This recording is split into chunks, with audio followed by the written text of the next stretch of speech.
যে লাইলাতুল কদর কবে? এই প্রশ্ন আজকে না, সেই প্রথম থেকেই শুরু হয়েছে যে লাইলাতুল কদর কবে, এটা নিয়ে সাহাবায়ে কেরামদের ভিতরে প্রশ্ন ছিল। এ ব্যাপারে রাসূল সাল্লাল্লাহু আলাইহি ওয়াসাল্লাম থেকে অনেক হাদিস রয়েছে, সহিহ গায়রে সহিহ অনেক হাদিস রয়েছে। তো সহিহাইনের ভিতরে, বিশেষ করে বুখারী মুসলিমের ভিতরে হযরত আয়েশা রাদিয়াল্লাহু তাআলা আনহা থেকে যে হাদিসটা, সেটি আমরা উল্লেখ করব। আয়েশা রাদিয়াল্লাহু তাআলা বলেন, ক্বালা রাসূলুল্লাহ সাল্লাল্লাহু আলাইহি ওয়াসাল্লাম ইন্নান নাবিয়্য সাল্লাল্লাহু আলাইহি ওয়াসাল্লাম ক্বাল তাহাররাউ লাইলাতাল কদরি ফিল আশরিল আওয়াখির মির রমাদান, যে তোমরা রমজানের শেষ 10 দিনে লাইলাতুল কদরকে তালাশ করো। বুখারী শরীফের অন্য রিওয়ায়াতে রয়েছে ফিল ওয়াত্রি মিনাল আশরিল আওয়াখির মির রমাদান, যে রমজান মাসের শেষ বেজর 10 দিনে এই লাইলাতুল কদর তালাশ করো। তো এখন একটা নির্ধারণ হয়ে গেল যে লাইলাতুল কদর কবে, রমজান মাসে লাইলাতুল কদর হুজুর কোনো একটা হাদিসের ভিতরে বলেছেন। এখন রমজান মাসের কবে হবে জানতে জানতে জিগাইতে তারপরে এই হাদিসটা রাসূল সাল্লাল্লাহু আলাইহি ওয়াসাল্লাম বলেন যে রমজানের শেষ 10 দিন, এই শেষ 10 দিনের ভিতরে এই তালাশ করবে, শেষ 10 দিনের ভিতরে এই লাইলাতুল কদর পাওয়া যাবে। এখন শেষ 10 দিনের ভিতরে কোন দিন, কোন রাত্র? হুজুর সাল্লাল্লাহু আলাইহি ওয়াসাল্লাম অবশ্যই বলেন যে বেজর রাত্রিতে 21 তারিখ, 23 তারিখ, 25 তারিখ, 27 তারিখ, 29 তারিখ, এগুলোর দিবাগত বেজর দিবাগত রাত্রিতে শবে কদর হবে। এটি হলো সবচেয়ে সহিহ রিওয়ায়াত। এরপরে এটা নিয়ে আরও অনেক হাদিস রয়েছে। রাসূল সাল্লাল্লাহু আলাইহি ওয়াসাল্লামকে জিজ্ঞেস করেছেন, হুজুর কখনো এই বিভিন্নভাবে স্পষ্ট করে হুজুর কিছু বলেননি, কারণ আল্লাহর পক্ষ থেকে নিষেধ ছিল যে লাইলাতুল কদর কবে এটা স্পষ্ট করে বলা। হযরত আবু যর গিফারী রাদিয়াল্লাহু তাআলা আনহু থেকে একটা হাদিস রয়েছে। আবু যর গিফারী রাদিয়াল্লাহু তাআলা বলেন যে আমি বারবার রাসূল সাল্লাল্লাহু আলাইহি ওয়াসাল্লামকে জিজ্ঞেস করে বিরক্ত করে ফেলেছিলাম। অবশেষে হুজুর সাল্লাল্লাহু আলাইহি ওয়াসাল্লাম এমনভাবে রাগ হলেন যে আমি নবীর কাছে ঈমান গ্রহণ করার পর থেকে কোনো দিন নবী আমাকে এতটা রাগ করেননি। এরপর হুজুর বলেন যে ফালা তাসআলনি শাইয়ান, এরপরে তুমি আর কোনো কিছু আমাকে জিজ্ঞেস করো না লাইলাতুল কদর সম্পর্কে। তো যাই হোক, অন্য রিওয়ায়াতে রয়েছে, এটা কারণটা বয়ান করেছে যে আল্লাহ রাব্বুল আলামিন লাইলাতুল কদরকে গোপন রাখতে চান, এজন্য আল্লাহ রাব্বুল আলামিন নবীর মাধ্যমে এটাকে প্রকাশ করেননি, যাতে করে বান্দারা এই ইবাদত বন্দেগী বেশি করতে পারে, একটা আগ্রহ নিয়ে লাইলাতুল কদর খোঁজ করতে পারে। তবে এই লাইলাতুল কদর কবে হবে? এখন বেজর রাত্রিতে, এই 5টা রাত্রি বেজর, 21 তারিখ, 23 তারিখ, 21 তারিখ, 23 তারিখ, 25 তারিখ, 27 তারিখ এবং 29 তারিখ, এগুলো নিয়েও সাহাবায়ে কেরামদের ভিতরে অনেক সময় আলোচনা হইতো। কারণ সাহাবায়ে কেরামরা এই ফজিলতপূর্ণ জিনিসগুলো আমল করার জন্য সবচেয়ে বেশি আগ্রহী ছিলেন। এজন্য তারা অনেক সময় বিভিন্ন চাইতেন যে সত্যিকার লাইলাতুল কদর কবে, এই জিনিসটা আমরা উদ্ঘাটন করি। দেখুন, রাসূল সাল্লাল্লাহু আলাইহি ওয়াসাল্লামের ইন্তেকালের পরে আবু বকর রাদিয়াল্লাহু তাআলা আনহু খলিফা হলেন। আবু বকর রাদিয়াল্লাহু তাআলা আনহু খলিফা হলেন এবং আবু বকর রাদিয়াল্লাহু তাআলা আনহু খলিফা হওয়ার পরে ওমর রাদিয়াল্লাহু তাআলা আনহু খলিফা হলেন। ওমর রাদিয়াল্লাহু তাআলা আনহু দীর্ঘদিন খেলাফতে ছিলেন। এটা ইমাম হাকিম তার মুস্তাদরাকের ভিতরে একটা হাদিস নকল করেছেন এবং বলেছেন যে হাদিস সহিহ, হাদিস সহিহ বলেছেন। হাদিসটার বর্ণনা হলো এরকম যে হযরত ওমর রাদিয়াল্লাহু তাআলা আনহু একদিন বয়স্ক সাহাবীদেরকে একত্রিত করলেন এবং সবাইকে নিয়ে বিভিন্ন আলোচনার এক পর্যায়ে ওমর রাদিয়াল্লাহু তাআলা বললেন যে আচ্ছা, লাইলাতুল কদর সম্পর্কে আল্লাহ তাআলা এবং রাসূল সাল্লাল্লাহু আলাইহি ওয়াসাল্লাম যা বলেছেন সেটা তো তোমাদের সবার জানা আছে। তাইলে আচ্ছা, লাইলাতুল কদর কবে হবে এই যেটা তোমাদের খেয়ালে কেমন আসে, কোন দিন হইতে পারে?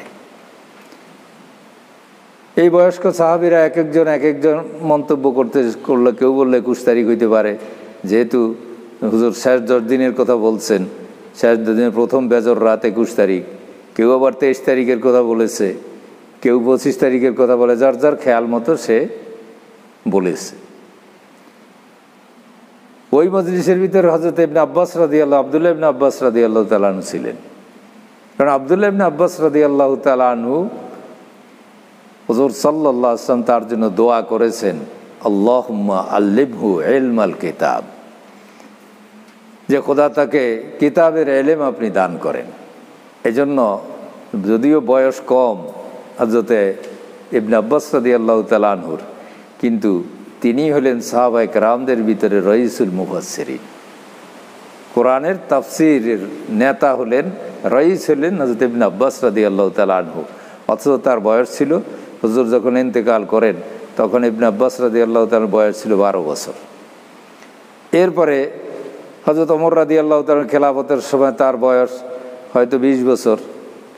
এই 20 বছরের যুবক কোরআন সম্পর্কে, কোরআনের তাফসীর সম্পর্কে এত বেশি বুঝতেন যে বড় বড় প্রবীণ সাহাবায়ে কেরামরাও তাদের ইবনে আব্বাস রাদিয়াল্লাহু তাআলা আনহুর কাছে কোরআনের বিভিন্ন তাফসীর জানতেন, শুনতেন। তো বয়োবৃদ্ধ সাহাবীরা প্রত্যেকে নিজের মত প্রকাশ করলেন। তো ওমর রাদিয়াল্লাহু তাআলা আনহু ইবনে আব্বাস রাদিয়াল্লাহু তাআলা যুবককে বললেন, যে যুবক, যে তুমি তোমার মন্তব্য তুমি বলো। তো ইবনে আব্বাস রাদিয়াল্লাহু তাআলা আনহু বললেন যে বেরাই, যে আমার মত প্রকাশ করব।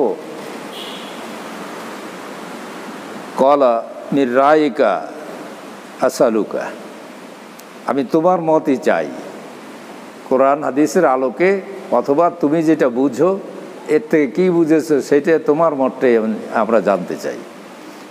ইবনে আব্বাস রাদিয়াল্লাহু তাআলা আনহু তখন দীর্ঘ একটা কতগুলো যুক্তি দিলেন। ইবনে আব্বাস রাদিয়াল্লাহু তাআলা আনহু বললেন যে ফাকুলতু ইন্নী সামিতুল্লাহ আকসারা মিন যিকরি সাবআ, যে আমরা দেখেছি যে রাসূল সাল্লাল্লাহু আলাইহি ওয়াসাল্লাম, আল্লাহ রাব্বুল আলামিন কোরআনে পাকের ভিতরে 7কে বেশি বর্ণনা করেছেন, 7-এর কথা আল্লাহ তাআলা বেশি বলেছেন। দেখুন, প্রথমে আল্লাহ রাব্বুল আলামিন বলেন যে আমি আসমান সৃষ্টি করেছি 7 আসমান, জমিনকে আমি 7 তবক জমিন সৃষ্টি করেছি। তৃতীয় হইল যে সপ্তাহের দিন আমি 7 দিন ভাগ করছে আল্লাহ তাআলা। চতুর্থ হলো যে ইবাদত বন্দেগী, বিশেষ করে যে হজের হুকুমগুলো অধিকাংশটা 7 বার করে করতে হয়। জামারাতে পাথর মারতে গেলে, শয়তানগুলোকে পাথর মারতে গেলে প্রত্যেকটাকে 7টা করে পাথর মারতে হয়। বাইতুল্লাহ শরীফ তোয়াফ করতে গেলে 7 বার তোয়াফ করলে 1 বার তোয়াফ হয়। কেউ যদি 7-এর কম করে তাইলে আর তোয়াফ হয় না। সুতরাং 7কে আল্লাহ তাআলা বেশি পছন্দ করেন। সাফা মারওয়ায় সাই করতে গেলে সেখানে 7 বার চক্কর দিতে হয়। এইভাবে ইবাদত বন্দেগীর ভিতরে 7কে আল্লাহ রাব্বুল আলামিন বেশি প্রাধান্য দিয়েছেন। এরপরে আপনি দেখুন যে মানুষ সৃষ্টির ব্যাপারেও আল্লাহ রাব্বুল আলামিন 7টা স্তর বয়ান করেছেন, এবং মানুষের রিজিক কিভাবে আল্লাহ তাআলা দেন সেটারও 7টা স্তর আল্লাহ তাআলা বয়ান করেছেন। হযরত ওমর রাদিয়াল্লাহু তাআলা আনহু তাকে মধ্যখানে প্রশ্ন করলেন যে ওগুলো তো বুঝলাম, কিন্তু আল্লাহ রাব্বুল আলামিন যে মানুষকে 7 স্তরে তৈরি করেছেন এইটার অর্থ কি? আর মানুষকে রিজিক 7 স্তরে আল্লাহ তাআলা দিয়ে থাকেন সেটার অর্থ কি? এটা তো বুঝলাম না। ইবনে আব্বাস রাদিয়াল্লাহু তাআলা আনহু তখন বলেন যে আল্লাহ রাব্বুল আলামিন কোরআনে পাকের ভিতরে আল্লাহ তাআলা বলেছেন, ওয়ালাকাদ খালাকনাল ইনসানা মিন সুলালাতিন মিন তিন সুম্মা জাআলনাহু নুতফাতান ফি করারিম মাকিন সুম্মা জাআলনা নুতফাতা আলাকা সুম্মা জাআলনাল ফাখালাকনাল আলাকাতা মুদগাহ ফাখালাকনাল মুদগাতা ইযামান ফাকাসাউনাল ইযামা লাহমান সুম্মা আনশানাহু খালকান আখার ফাতাবারাকাল্লাহু আহসানুল খালিকিন। সূরা মুমিনুনের ভিতরে আল্লাহ রাব্বুল আলামিন এই আয়াতটা নাজিল করেছে মানুষ সৃষ্টি কিভাবে করেন। আল্লাহ তাআলা বলেন, ওয়ালাকাদ খালাকনাল ইনসানা মিন সুলালাতিন মিন তিন, আমি মাটির সার অংশ থেকে, মাটির থেকে আমি মানুষকে সৃষ্টি করেছি। সুম্মা জাআলনাহু নুতফাতান ফি কারারিম মাকিন, অতঃপর এই নির্যাসকে আমি নুতফা হিসাবে, বীর্য হিসাবে একটা সুরক্ষিত জায়গায় স্থাপিত করেছি। এই দ্বিতীয় পর্যায়ে। তৃতীয় পর্যায়ে হলো সুম্মা খালাকনা নুতফাতা আলাকা, অতঃপর এই নুতফাকে কিছুদিন পরে, 40 দিন পরে আমি রক্তে পরিণত করেছি। ফা খালাকনাল আলাকাতা মুদগাহ, অতঃপর এই রক্তের ফোঁটাকে আবার এই গোশতের টুকরায় পরিণত করেছি। ফা খালাকনাল মুদগাতা ইযামান, অতঃপর এই গোশতের টুকরার ভিতর থেকে আমি হাড় সৃষ্টি করি। ফাকাসাউনাল ইযামা লাহমা, অতঃপর এই হাড়ের এই অবয়বের উপরে গোশত দিয়ে, মাংস দিয়ে আমি এটাকে পরিধান করে দিয়েছি, অর্থাৎ মানুষের আকৃতি হাড়ের উপরে পরিধান করিয়েছি।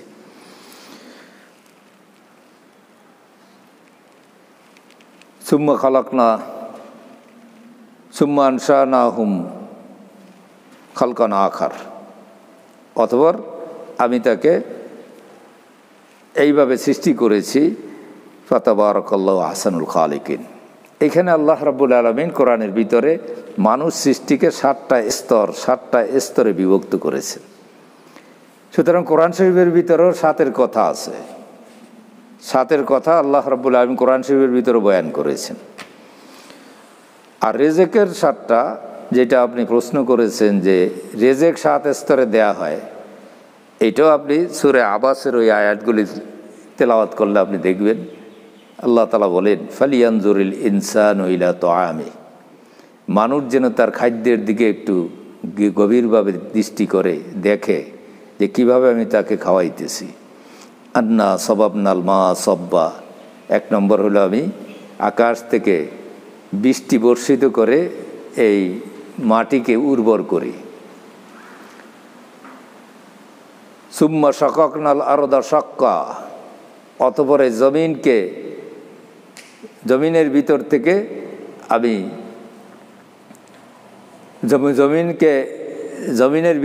জমিনকে ওই করে, অর্থাৎ এটার ভিতর থেকে এই গাছ অঙ্কুরিত করি। ফা আমবাতনা ফিহা হাব্বা, জমিনকে আমি, অর্থাৎ জমিনকে ওই শাক্কা মানে শকুক মানে হইলে এটারে চিরে, জমিন চিরে ওইখান থেকে ওই পানি ওইখানে জমা হয় এবং সেখান থেকে আমবাতনা ফিহা হাব্বান, অতঃপর সেখান থেকে আমি গাছের চারা উৎপাদন করি। ওয়াকদবান ওয়াইনাবাম ওয়াকদবা, সেখান থেকে গম হয়, আঙ্গুর হয়, এ সমস্ত ফল ফলাদি আমি ওইখান থেকে উৎপাদন করি। ওয়া জাইতুন আন নাখলা, জাইতুন হয়, খেজুর হয়। ও হাদায়েকা গোলবা, এবং বাগান সৃষ্টি করি, লতা পাতা বিশিষ্ট বাগান আমি সৃষ্টি করি। ওয়াফাকে হাতান আব্বা, ফল এবং ঘাস এগুলো থেকে আমি সৃষ্টি করি। মাতা আল্লাকুম আলিয়া নাআমিকুম, যে তোমাদের খাদ্যের জন্য, তোমাদের ভোগের জন্য এবং তোমাদের পশুদের খাদ্যের জন্য আমি এগুলো সৃষ্টি করি। এখানে আল্লাহ রাব্বুল আলামিন এই খাদ্য কিভাবে মানুষকে সৃষ্টি করেন এই কথাটাও 7টা আয়াতের ভিতর দিয়ে আল্লাহ তাআলা প্রকাশ করেছেন। হযরত ওমর রাদিয়াল্লাহু তাআলা আনহু বুঝলেন যে তার দক্ষতা কত বেশি। অতঃপর ইবনে আব্বাস রাদিয়াল্লাহু তাআলা আরও বললেন যে দেখুন, যে লাইলাতুল কদর যে 27 তারিখ হবে, এই 7-এর দলিল এই সূরার ভিতরেই আছে। একটা হলো, দেখুন এই সূরাটা কালেমা হলো 30টা।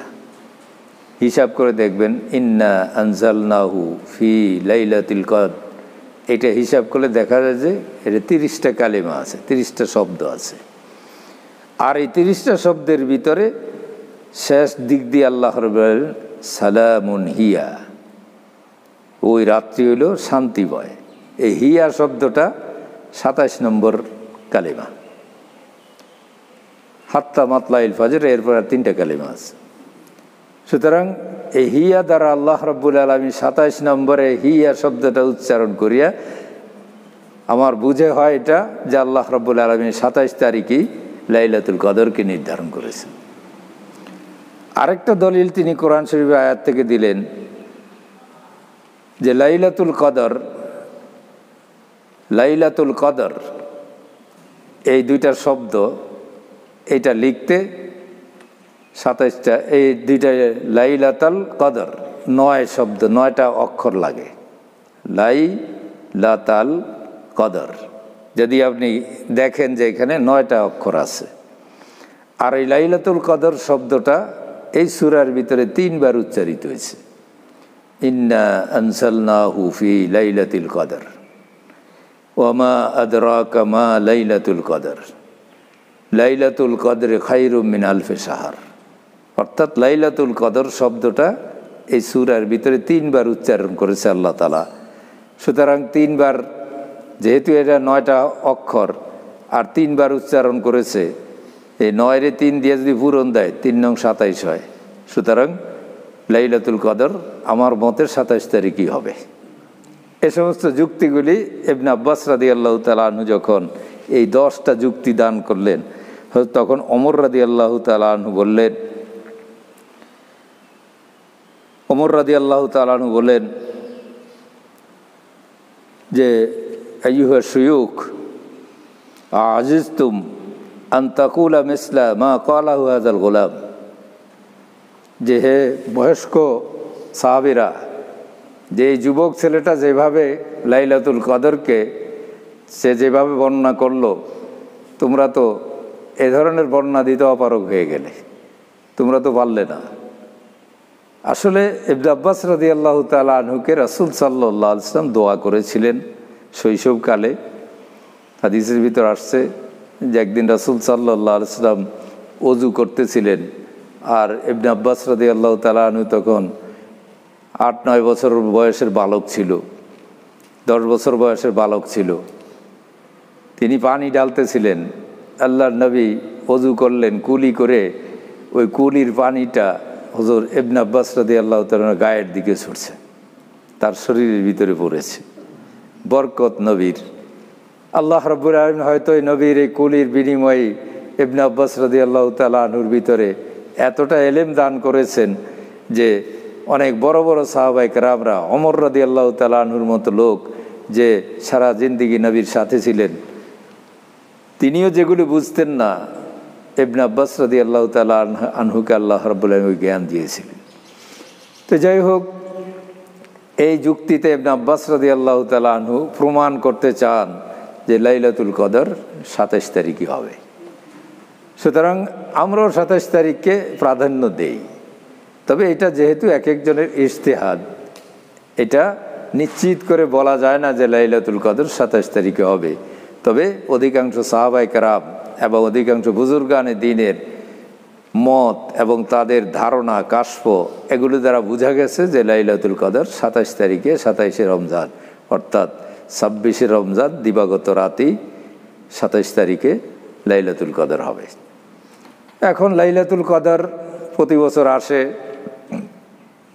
কোনো মানুষ যদি 60-70 বছর বাঁচে, এই জীবনে কত লাইলাতুল কদর তার জীবনে আসলো, কিন্তু কতটুকু ফায়দা আমরা এর থেকে লাভ করতে পারছি। এই 50-60 বছরের ভিতরে এমন বহু রাত এরকম অতিবাহিত হয় আমাদের যে সারা রাত্রের ভিতর জেগে থাকি। ঝড় তুফান দুর্যোগপূর্ণ আবহাওয়ার ভিতরে অনেক সময় সারা রাতের ভিতরে একটু ঘুমায় না মানুষ। কিন্তু এরকম কোনো লাইলাতুল কদর আছে কি না জীবনে যে এই রাত্রের সন্ধ্যা থেকে শুরু করে সকাল পর্যন্ত আমি ঘুমাই নাই, আল্লাহর ইবাদতের ভিতরে ছিলাম। জীবনে যদি এরকম একটা রাত আমরা নিজের জীবনে এটা নিজে গ্রহণ করতে পারি, এই ধরনের একটা রাত যদি জাগিয়ে আল্লাহর ইবাদত করতে পারি, তাইলে নিজের জীবনকে ধন্য মনে করতে হবে যে 83 বছর 4 মাস একটানা ইবাদত করে যতটুকু সওয়াব লাভ করবে অতটুকু সওয়াব ওই ব্যক্তি যেন হাসিল করে নিল। কোনো মানুষের হায়াত 83 বছর হয়ও না, কিন্তু এক রাতের ইবাদত দ্বারা যদি ওই জিনিসটুকু সে হাসিল করতে পারে, তাইলে এর চেয়ে বড় সৌভাগ্যের জিনিস আর কিছু নেই। তবে লাইলাতুল কদরে আমরা কি করব? এগুলি বিস্তারিত অনেক কথা আছে। তবে আয়েশা রাদিয়াল্লাহু তাআলা আনহা হুজুর সাল্লাল্লাহু আলাইহি ওয়াসাল্লামকে জিজ্ঞেস করেছিলেন, ইয়া রাসূলুল্লাহ, আমি যদি কোনোদিন লাইলাতুল কদর অনুভব করি যে আজকের রাতটা লাইলাতুল কদর, তখন কি করব, কি দোয়া করব?